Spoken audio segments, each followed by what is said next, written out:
die toekoms geopenbaar in die lig van Gods ewige woord. Die lese van ons studies bly steeds. Daar staan geskrywe. Kom ons bid saam.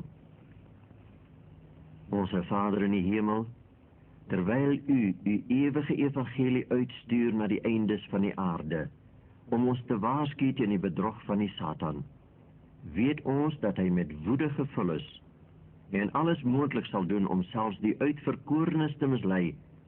Open ons verstande, dat ons hom sal herken in watter kleed van lig hy ook na ons toe kom. In Jesus naam vra ons dit. Amen.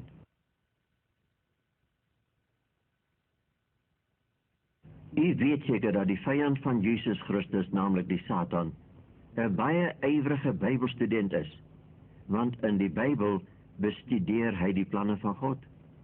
Hy weet ook dat die dinge wat ons sover saam bestudeer het, die waarheid van Gods woord is. In 1798 het die Satan gesien hoe die pausdom, wat miljoene kinders van God laat ombring het in die donkere eeue, 'n dodelike wond ontvang. En 1929 is die wond genees. Die Satan het Amerika as die tweede dier van Openbaring 13 sien opkom uit die aarde met die lamshorings, maar met die uiteindelike stem van die draak, die Satan self. In 1833 het die duiwel die sterre reën gade geslaan. Hy het geweet wat dit beteken. In 1844 het hy geweet die 2300 jaar profesie het in vervulling gegaan en Jesus is besig met sy laaste werk in die hemel, met sy hoë priesterlike werk in die allerheiligste van die hemelse heiligdom. Toe het hy gesien hoe die 3 engele van Openbaring 14 begin vlieg met die boodskap van God, die laaste genade boodskap aan die wêreld. Hy het besef die tyd van die einde het gekom. En wat het hy daaromtrent gedoen, vra ons? Stil gesit en gesien hoe die boodskap van Gods oordeel oor die hele wêreld uitbrei? Sprekende van hierdie eindtydperk van die mens, het die apostel Johannes geskrywe: Daarom wees verheug, o hemele en die wat daarin woon. Wee die bewoners van die aarde en die see, want die duiwel het na julle neergedaal met groot woede, omdat hy weet dat hy min tyd het. Openbaring 12 vers 12. Die Satan weet sy tyd is kort en hy is beserk van woede. En wat doen hy as hy woedend is? Hy vervolg waar hy kan. Hy maak dood waar hy kan, soos bewys word in die katakombes van Rome. Hy sluit deure vir die evangelie waar hy kan, deur politieke en godsdienstige magte in groot wêrelddele, soos in hierdie prent van Moskou en Rome verteenwoordig. En waar hy dit nie kan regkry nie, omdat daar godsdienstvryheid is en die Bybel vertaal en versprei word, daar gebruik hy die magtigste wapen van sy arsenaal. Hierdie wapen van die Satan moet ons voorbedig wees. Op hom staan die woord bedrog. Ja, bedrog, bedrog en nogmaals bedrog. U sien, enige bedrog wat die mens aanhang of leer, is soos 'n tydbom. Op die oomblik lyk dit heeltemal onskadelik, selfs aantreklik. Maar later, wanneer dit te laat is, gaan dit ontplof en jou vernietig. Dit sal ontplof. Jesus het ons gewaarsku, want daar sal valse Christusse en valse profete opstaan, en hulle sal groot tekens en wonders doen, om as dit moontlik was, ook die uitverkorenes te mislei. Luister asseblief aandagtig hierna. Toe die vorige eeu aangebreek en die wêreld die tyd van die einde binnegegaan het, toe het die Satan soos 'n berserker agter die skerms losgebars. Hy het al die magte van die hel gemobiliseer in sinistre en duiwelse aanvalle op die laaste boodskap van God aan die wêreld. Sien, in die vorige eeu is begin met die bou van die laaste groot pad, ter voorbereiding van die koms van ons Jesus Christus terug na hierdie aarde toe. Hierdie groot pad, soos in Openbaring 14 vir ons noukeurig beskryf, is die enigste ware groot pad van God. Dit is sy laaste boodskap aan die aarde. Daar is geen ander nie. Die Satan het in kranksinnige haas dadelik begin bou aan ander paaie langs hierdie groot pad, om die mens in die grootste verwarring denkbaar te dompel. Die ware weg laat hy beswadder en verkleineer, en waar hy moontlik kan vervolg hy, terwyl hy elke valse pad op hemel en groot laat maak. Of hy bou nederige paaie van vroomheid en godsdienstywer. Hy bou sensasionele paaie van tekens en wonders, sodat selfs vuur van die hemel neerval. En dan uiteindelik, vriende, gaan hy die paaie laat saamsmelt, tot een heerlike, lieflike groot pad sogenaamd, na 'n sogenaamde nuwe aarde toe, wat hy optower as vroom vergesigte van harmonie en vrede vir al die bewoners van die aarde. Een groot broederskap van die wêreld. Indien almal net voor hom neerval en hom aanbid, soos hy Jesus versoek het om hom te aanbid in ruil vir die wêreld. Sal ons deur hom bedrieg word? Daar is 'n teks in die Bybel wat die volgende vir ons sê: Terwyl die pad van die regverdiges is, soos die lig van die môreglans, wat al helderder word tot die volle dag toe. Toe die protestantse hervorming in 1517 begin het God bedoel dat daardie lig wat uit die duisternis van Rome kom, al helderder sou word tot die volle middagglans van die ganse waarheid van Gods woord, soos die vroeë Christelike kerk dit geglo het. Maar wat het gebeur? Verskillende kerke het tot stand gekom en hoë mure om hulle self begin bou. Die lig kon nie verder nie. Die hervorming kon sy pad nie voluit loop nie. Party protestantse groepe het naby Rome se voorportale hulle tentpenne ingeslaan. Ander het verder beweeg naarmate die skrifte beter ondersoek is en Rome se dwaling meer en meer ontdek is. En toe, in die vorige eeu, toe die 3 engele van Openbaring 14 op Gods bevel reg staan om te begin vlieg, toe laat die Satan sy horde boodskappers op die aarde los en begin hulle om met hulle fabels oor die aarde te vlieg. Kyk net wat 'n sukses hy behaal het met sy godonterende, godverdrywende evolusieteorie, wat ons huise deur middel van die televisie en ons skole en selfs ons kerke binnengedring het. Wat was die eerste engel se boodskap van 1844, onthou u? En hy, die eerste engel, het met 'n groot stem gesê: vrees God en gee hom heerlikheid, want die uur van sy oordeel het gekom, en aanbid hom wat die hemel en die aarde en die see en die waterfonteine gemaak het. Openbaring 14 vers 7. Aanbid die Skepper God, wat in sy 4de gebod aan ons sê om op die 7de dag te rus. Hoekom? Want in 6 dae het hy die hemel en die aarde en die see en alles wat daarin is geskape.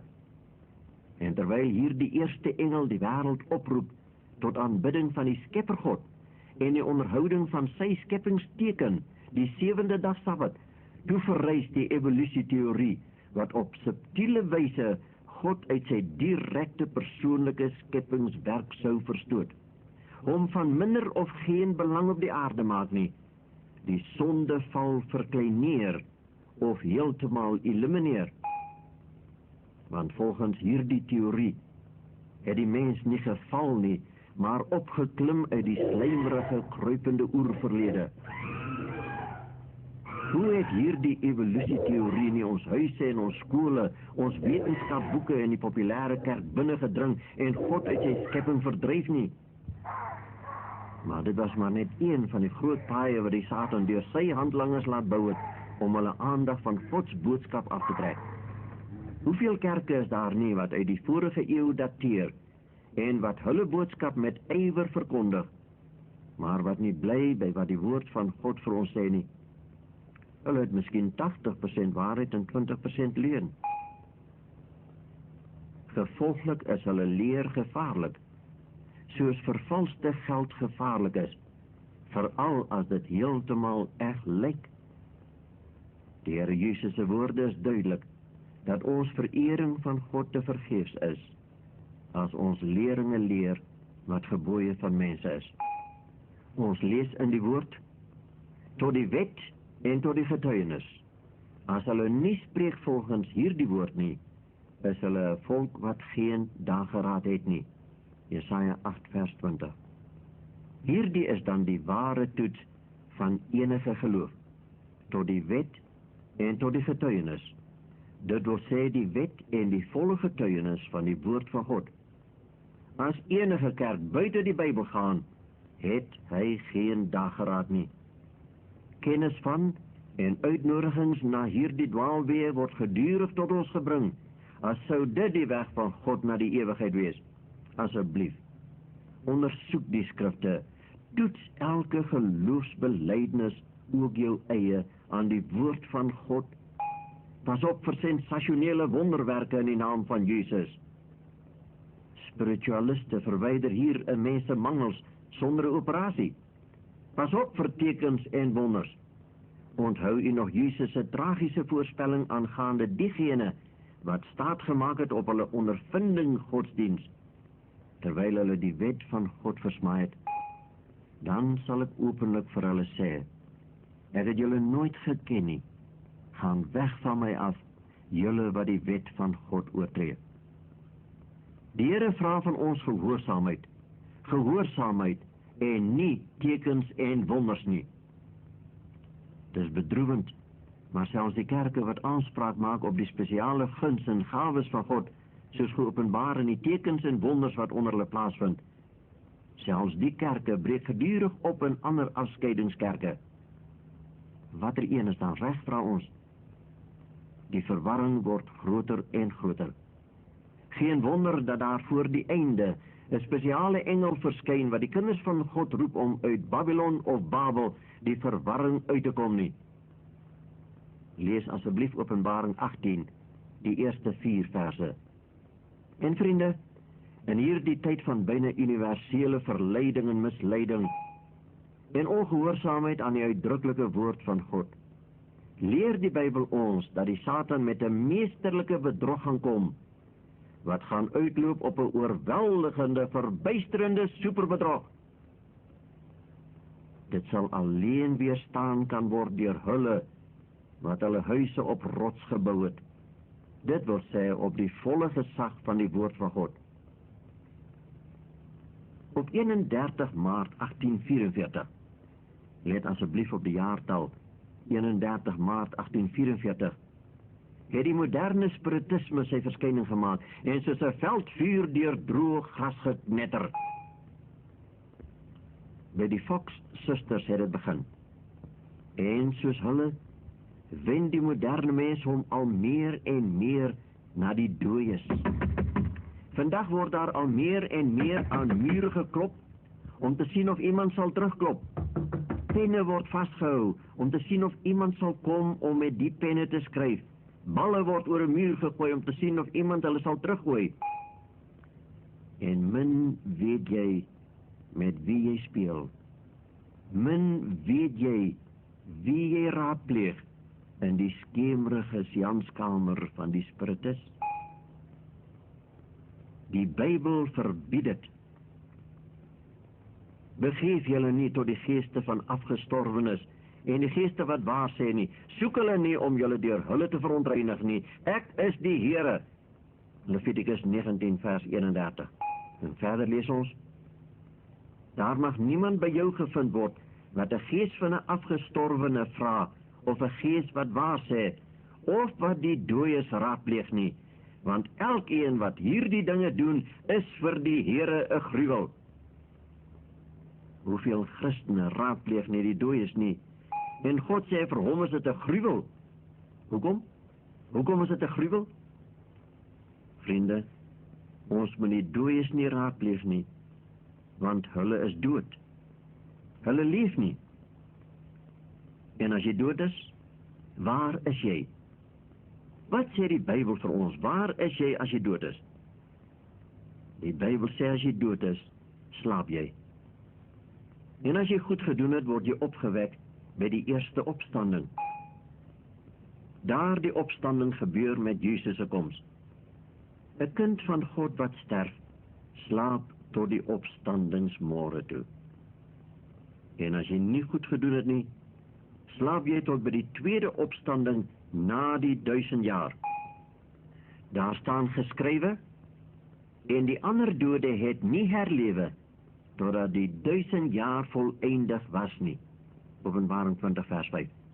Maar sê die Bybel werklik so, vra ons? Weet die dooies dan nie alles wat op die aarde plaasvind nie?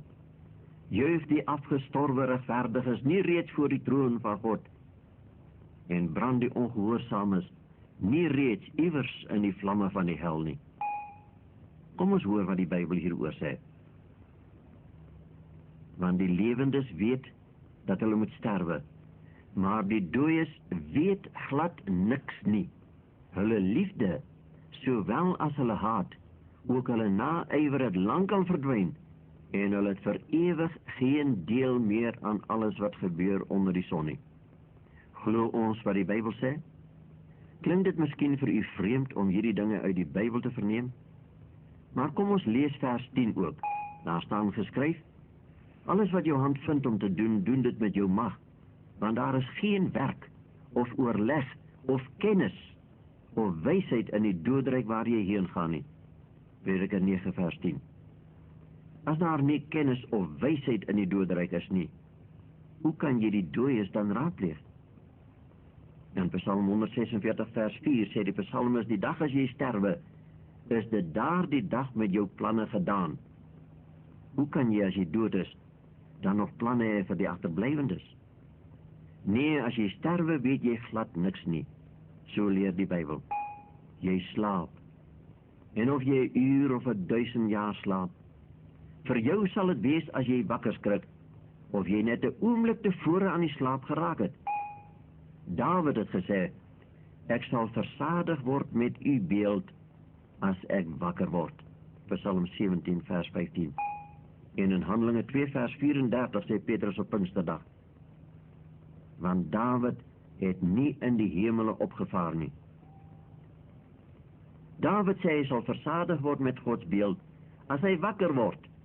Vriende, die ontslape kinders van God is nie nou in die hemel nie. Of hulle spesiaal opgewek, ja, soos Moses, of lewend hemel toe geneem, soos Elia in 'n vurige wa. Die ander slaap almal. Daar brand nie nou een sondaar in 'n hel iewers nie. Die Bybel is baie duidelik daaromtrent. Hulle slaap. Hulle slaap, doordat hulle wakker gemaak sal word, en eers dan sal hulle loon ontvang, soos Jesus immers gesê het. Verstaan jy dit goed? Die gelykenis van Lazarus en die ryk man, moet ons onthou, is 'n gelykenis, want anders sou mense in die hemel hulle verlore geliefdes in die hel sien lê, en hoor lê, en met hulle pleit vir 'n bietjie water. Sal dit 'n hemel wees vir die verlostes, as hulle geliefdes in die hel sien brand? Hierdie gelykenis is 'n gelykenis, soos 'n gelykenis in die Ou Testament, waar die bome gegaan het om 'n koning te kies, en toe kies hulle die doringboom as hulle koning. Lees dit in Rigters 9. Nou goed, ons neem aan wat die Bybel sê, naamlik dat die dooies glad niks weet nie. Hulle is dood, hulle slaap. Ons kan glad nie met hulle in verbinding tree nie. Wie is daar dan met wie ons wel in verbinding kan tree aan die ander kant? Ek wil u graag die volgende ware verhaal vertel as antwoord op hierdie vraag. 'n Sekere vrou se dogter Selma was verloof aan 'n jong man John, wat in 'n vlaag van jaloesie selfmoord gepleeg het, sy hand aan sy eie lewe geslaan het. Toe kom iemand na Selma se moeder toe, en hy sê vir haar deur 'n medium dat hy John is, en dat hy nog baie lief vir Selma is, en dat hy baie geleer het van dat hy sy lewe geneem het, en dat hy baie na Selma verlang om met hom verenig te wees in die beter wêreld waar hy hom bevind. Die jongman John het Selma se moeder later gereeld in haar huis besoek. Sy is miskien besig om skorrelgoed te was. Dan voel sy iemand trek saggies aan haar rok. Dan droog sy haar hande af en sê, "Goed John, ek is nou by jou." Dan maak sy gou klaar en gaan kamer toe waar die gordyne toegetrek is. Dan lê sy op haar bed En hy loop heen en weer in die kamer. En hy vertel haar hoeveel hy geleer het sedert sy dood, wat maar net 'n oorgang was na 'n nuwe geesteswêreld. Hy verlang tog so na Selma, sê hy. En Selma moet tog maar ook haar lewe neem, sodat sy by hom kan wees. En toe gebeur dit. Eendag, terwyl Selma se moeder so na hom lê en luister, lig die wind met eens die gordyne op en sien sy John se gesig voor die venster. Sy spring van die bed af op en skree gillend, "Dis nie jy nie, John, dis nie jy nie." Maar die volgende oomblik verstil haar gille, toe die onbekende wese haar op die bed vasdruk en haar probeer vermoor. Toe sy voel sy gaan nou dood, toe roep sy net, "O God, o Here Jesus, wees my genadig." En net daar los die vreemde wese haar. Haar liggaam was egter pimpel en pers, soos die predikant en sy vrou getuig, wat haar na hierdie ondervinding gaan besoek en vir haar gebid het. John het nooit weer gekom nie. "Dis nie jy nie, John, dis nie jy nie, John. Mens sou hierdie woorde wou uitbasuin oor die hele aarde. Dis nie jou vader of jou moeder of jou geliefde wat met jou in die seanskamer praat nie. Nee, dis 'n moordenaar, dis 'n opperste bedrieër, dis die listige kaper van hierdie wêreld, die Satan self."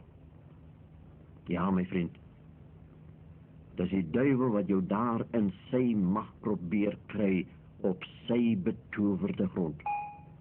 Luister, spiritisme is uiters gevaarlik.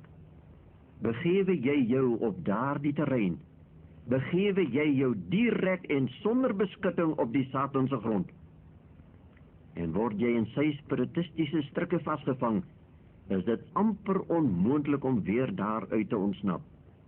Daardie spiritistiese grond of kerk het geen Jesus nie, dit het geen kruis nie, dit het geen verlosser nie, al kom dit ook hoe vroom en hoe godsdienstig voor. Liewe medepelgrim, ja, daar is iemand anderkant die muur, al word dit voorgehou as 'n kerkmuur. Daar is iemand wat in die kerk of in die seanskamer alles omtrent jou verlede of jou gestorwe liefdes weet. Maar daardie iemand is nie jou vriend nie. O, die duiwel bestaan. Hy is nie 'n karikatuur met spitsore en 'n pylstert en 'n vurk nie. Hy is 'n superwese, 'n supermoordenaar wat hom verander in 'n engel van die lig. En hy verander hom in die vorm van ons dierbares. Hy praat soos hulle. Hy gee ons raad. Hoekom? Omdat hy ons liefhet. Kan u sien waarom dit 'n gruwel vir God is as ons die dooies raadpleeg? Ons raadpleeg nie ons geliefdes nie, maar die bose. Die Satan wil ons bedrieg met 'n wonderlike gevoelsondervinding in Jesus. Die Satan maak alles van God na, sy kerk, sy priesters, sy apostels, sy genadegawes aan die kerk, sy martelare, sy doop, sy Sabbat, sy Heilige Gees, sy alles. Openbaring 16 vers 14 waarsku ons, want dit is geeste van duiwels wat tekens doen. Openbaring 13 vers 13 en 14 sê, hy doen ook groot tekens, sodat hy selfs vuur uit die hemel laat neerdal op die aarde voor die oë van die mense. En hy verlei die bewoners van die aarde, deur die tekens wat hom gegee is. Vriende, die kroonstuk van die spiritistiese bedrog gaan die verskyning van die Satan as Jesus Christus self wees. Jesus het gesê, hy self kom met die wolke en elke oog sal hom sien. Die majestueuse, luisterryke koms van Jesus met die wolke van die hemel kan en mag die Satan nie namaak nie. Maar wat sal u sê as u een aand voor die televisie sit en op die televisieskerm verskyn skielik 'n skitterblink wese? U kind roep uit, "Papa, dis Jesus, dis liewe Jesus." En u sien dat dit werklik hy is. U sien hom hospitale besoek en al die siekes word genees. U hoor hulle juig en sing en rondspring van blydskap. Dan praat Jesus met 'n pragtige melodieuse stem. Krag straal uit sy vriendelike oë en u voel hoe dit u genees van u kwale. U hoor hom vertel van Golgotha, waar hy sy bloed gestort het. En dan skielik verskyn daar 'n engele skare en omring hom in hulle haalwit hemelse klere. Hulle begin sing, so roerend pragtig sing hulle, dat almal wat dit hoor en sien in luide snikke uitbars. Wat sal jou menslike reaksie wees? Sal jy saam met die wêreld neerval in aanbidding? Of sal jy weet dis nie Jesus Christus nie, maar 'n valse Christus, die Satan self? Die Satan weet Jesus gaan persoonlik en sigbaar kom op die wolke van die hemel. Daarom doen hy alles moontlik om die wêreld te bedrieg omtrent die wyse van Jesus se koms. O, mede-pelgrim, as ons gehoorsaam is aan God, wag storms op ons, dit is waar. Maar agter die storms wag Jesus. Jesus roep ons om hom te volg na daardie lewe toe. Moet ons Jesus nie in al sy waarheid volg nie?